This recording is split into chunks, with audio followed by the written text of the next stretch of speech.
दोस्तों, ये कहानी है एक ऐसे लड़के की जिसका ताल्लुक एक नॉर्मल मिडिल क्लास फैमिली से था। उसके घर की सारी जिम्मेदारियां उस पर थीं, जिसकी वजह से वो हर वक्त अपने काम में बिजी रहता था। वो अपनी फैमिली, दोस्तों और यहाँ तक कि खुद के लिए भी टाइम नहीं निकाल पा रहा था। उसके दोस्त अक्सर घूमने फिरने जाते, लेकिन वो अपनी मसरूफियत की वजह से कहीं नहीं जा पाता था। वो अपने काम में बहुत उलझ सा गया था और उसकी मेंटल हेल्थ भी ख़राब हो रही थी, यहाँ तक कि वो हर वक्त परेशान रहने लगा।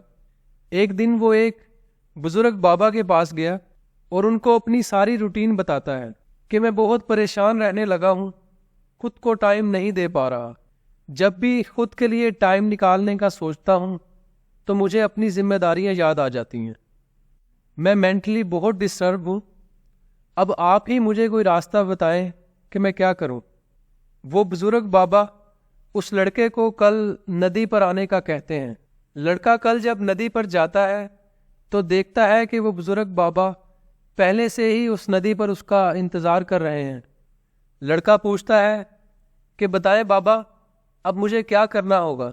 बुजुर्ग बाबा लड़के से कहते हैं कि मैं तुम्हें ज़रूर बताऊंगा कि तुम्हें क्या करना है, लेकिन पहले हमें नदी पार कर कर नदी की दूसरी साइड पर जाना होगा, फिर मैं तुम्हें ज़रूर बताऊंगा कि अब तुम्हें क्या करना चाहिए।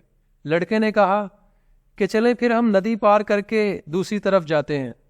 बुजुर्ग बाबा ने कहा नहीं, ऐसे नहीं, हम नदी तब पार करेंगे जब इस नदी का सारा पानी सूख जाएगा और ज़मीन दिखने लग जाएगी, तब हम नदी पार करेंगे।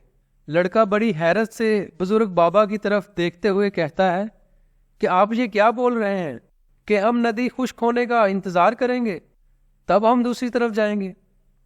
शायद ऐसा कभी नहीं होगा और हम कभी दूसरी तरफ जा ही नहीं पाएंगे। अब ये बात बोलते हुए लड़का खुद ही समझ गया था कि बुजुर्ग बाबा उसे क्या बात समझाने के लिए यहाँ लाए हैं।